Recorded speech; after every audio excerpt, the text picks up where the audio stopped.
Et bien bonjour à toutes et à tous, bienvenue sur ma chaîne YouTube des figurines et des jeux pour cette spéciale vidéo tuto de peinture pour ma 50e vidéo de ma chaîne. Donc le chiffre 5 revient souvent car ma chaîne a 5 mois, elle est née en janvier 2016, on est en mai. Donc 50e vidéo et j'ai passé la barre des 500 abonnés que je remercie pour leurs encouragements, leurs likes et leurs commentaires. En tant que mage elfique, je ne pouvais que rendre hommage à la magie. Donc effectivement, je vais vous laisser découvrir quelle est la figurine de Dungeon Saga que je vais peindre.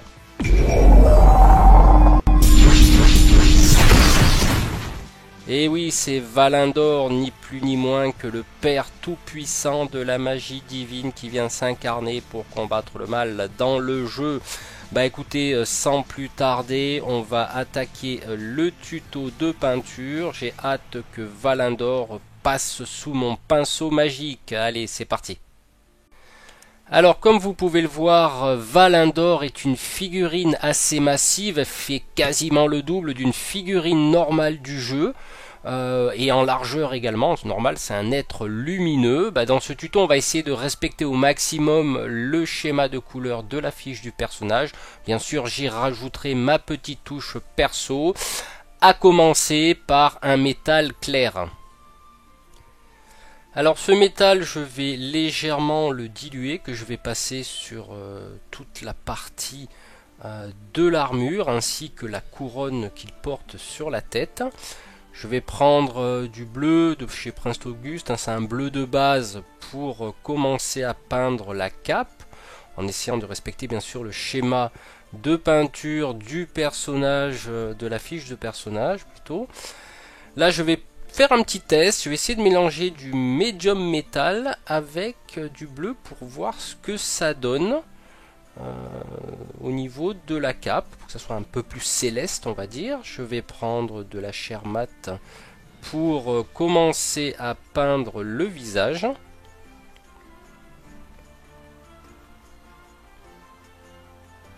Voilà, donc je laisse toujours un petit peu sécher entre deux couches. Je vais prendre du jaune pour faire l'intégrale des cheveux, pour ensuite passer à du blanc pour le pagne du devant de la figurine. J'en termine sur ces couleurs de base, je passe directement au shade. Alors je vais prendre du strong tone pour tout ce qui est peau ainsi que les cheveux, pour faire ressortir un petit peu les contrastes de la couleur jaune. Je vais passer ensuite à du blue tone sur la cape pour assombrir. Alors effectivement, bon, je suis pas forcément très satisfait du résultat, mais bon, je verrai en cours de peinture si je vais pas changer tout ça. Je passe ensuite à un mélange de blue tone et de dark tone pour faire un petit mélange avec une goutte de dark tone ainsi que 3 gouttes de blue tone, de façon à ce que ça tire pas trop sur le noir, pour passer sur toute l'armure et faire ressortir, on va dire, le volume avec cette espèce de couleur métal bleuté. Allez, on passe au socle avec du gris neutre Premier Empire dilué qu'on va passer sur la totalité. On va ensuite prendre de la chair de base que j'ai utilisée pour éclaircir le visage, qu'on mélangera ensuite avec du blanc pour rééclaircir de nouveau.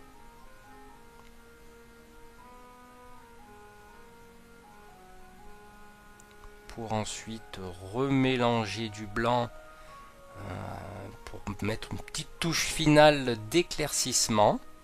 Alors comme vous le verrez en cours de peinture, donc je pars toujours avec des peintures de base, puis je change, l'inspiration me vient petit à petit. Donc là je vais prendre du noir pour combler les creux des yeux. Je vais ensuite y mettre du blanc, mais de façon à ne pas dépasser, à laisser une petite cerne noire. pour ensuite terminer avec la pupille avec du noir. C'est toujours des opérations assez délicates. Il faut avoir un pinceau très fin pour symboliser la pupille. Allez, on va prendre du jaune pour l'éclaircissement des cheveux, en particulier sur les arêtes. Donc je vais ensuite à cette couleur rajouter un peu de blanc pour mettre quelques petites touches ça et là afin de symboliser la lumière qui vient frapper les cheveux. Voilà, afin d'obtenir cette chevelure blonde, on va dire céleste. Je vais prendre du silver mithril que je vais mélanger avec du médium métal pour rééclaircir de nouveau l'armure. Alors c'est vrai que je suis au cours de la peinture, à chaque fois je change un petit peu. Là bon, c'est vrai qu'il ressort un petit peu ce côté bleu pour le surlignage. Donc là je vais commencer un petit peu le socle au niveau d'un shade noir. Je vais prendre du laiton pour venir symboliser l'or sur les petites parties or sur l'armure. Bon, c'est vrai que ça ressort pas trop bien, je verrai comment je vais arranger ça. Je prends du dark tone justement pour de nouveau réassombrir. Donc vous voyez, je change souvent parce que ça me convient pas forcément ce que je fais. Donc là c'est du direct, je veux dire, j'ai pas fait de retouche. Je reprends du silver mithril avec du medium mat pour rééclaircir de nouveau l'armure.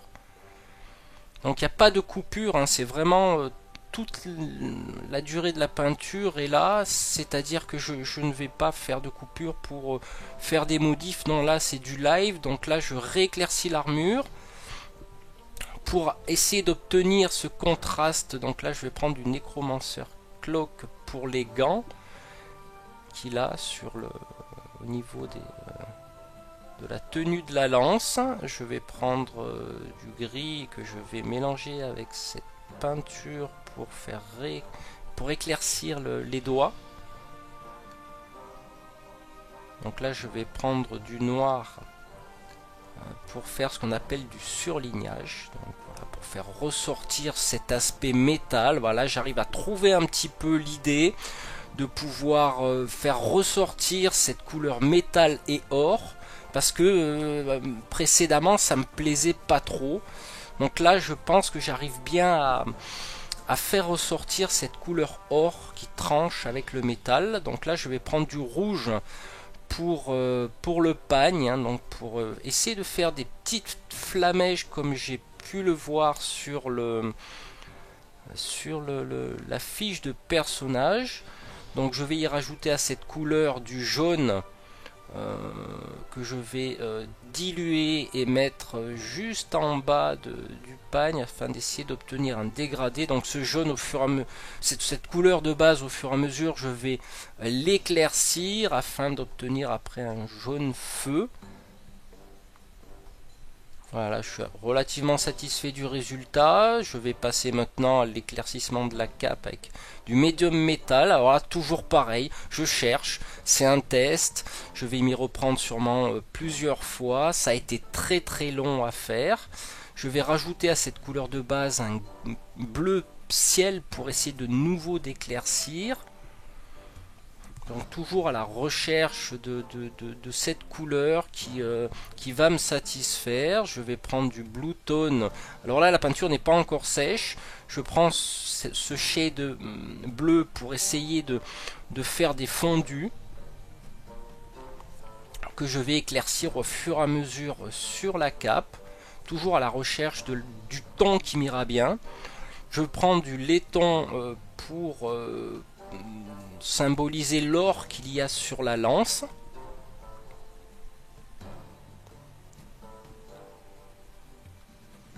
Voilà, je vais ensuite prendre du blanc et du skeleton bone pour obtenir un aspect nacré. Je voulais pas trop qu'il y ait de métal sur cette lance, je voulais plutôt une couleur un petit peu ivoire. Je vais prendre ensuite du silver mithril dilué pour le bout de la lance. Donc cette couleur est une couleur elfe qu'on utilise souvent chez les hauts elfes à Warhammer. Donc je trouve que c'est une couleur métal qui me plaît beaucoup, qui convient bien au personnage. Donc là je vais prendre du noir pour faire du lightning, donc du surlignage, c'est-à-dire entre deux couleurs. Pour faire ressortir ces deux couleurs, on trace des fins traits noirs. Je vais prendre ensuite du bright gold pour mettre une petite touche de lumière sur l'aspect laiton, hein, qui est une couleur beaucoup plus claire. Là, je vais prendre du blue tone pour diluer, enfin du blue tone dilué pour la lance, pour avoir cet aspect métallique. Donc là, toujours pareil, c'est un test, je regarde ce qui me convient. Et là je reprends du mithril silver, hein, j'ai confondu tout à l'heure, j'ai inversé, j'ai silver mithril, bon c'est pas grave. Voilà, c'est juste là pour éclaircir la lance, toujours en laissant un petit peu un aspect bleuté. Allez, on passe aux finitions du socle avec un brossage à sec d'Administratum Grey, donc brossage très léger. J'ai décidé de finaliser ce socle d'une façon très propre, comparé au futur tuto que vous verrez sur Dungeon Saga. Donc je vais mélanger ensuite de l'Administratum Grey avec du blanc pour faire ressortir cet aspect pierre. Donc voilà, je vais laisser ce socle très propre. Je vais ensuite prendre du noir pour tracer la moitié du pourtour du socle, de façon à faire ressortir par la suite l'aspect pierre en traçant des fins traits, en délimitant le pourtour et les dalles. Je trouvais que ça faisait plutôt pas mal comme effet. Voilà, je trouve ça relativement sympa. Tout ça est parti en vernis mat en bombe, et ensuite je vais prendre du vernis brillant une fois que le tout est sec, bien sûr, que je vais passer sur tout ce qui est armes, armures et métaux et or. Je vais finir avec du décor à ongles, hein, comme d'habitude, pour mettre sur ma figurine avec de la colle à bois, hein, avec des petits rubis. Je trouve ça sympathique. On va en mettre un sur la boucle du ceinturon ainsi que sur la couronne, hein, donc j'ai choisi différentes couleurs. J'en ai mis de chaque côté aussi de la lance. Cette fois-ci avec une couleur un peu plus émeraude vert. Voilà, ces finitions sont sympathiques. Voilà, ça met une petite touche, on va dire, céleste sur mon Valindor. Bah, écoutez, là on en a terminé pour ce tuto. Bon, on va laisser quand même Valindor venir s'incarner sur Terre pour combattre les forces du mal. Moi, à mon avis, ça va déménager.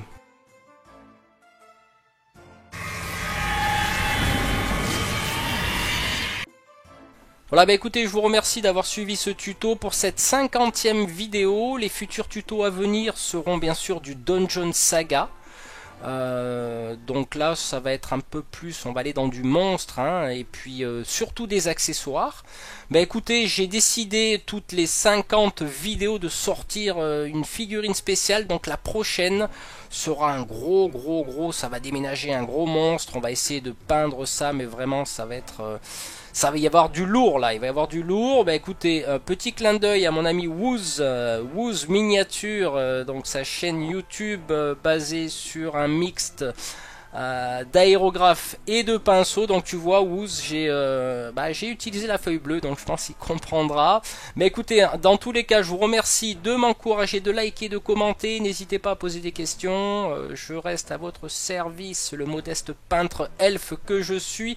Je vous retrouve très bientôt pour de nouveaux tutos Dungeon Saga. À très bientôt, ciao ciao.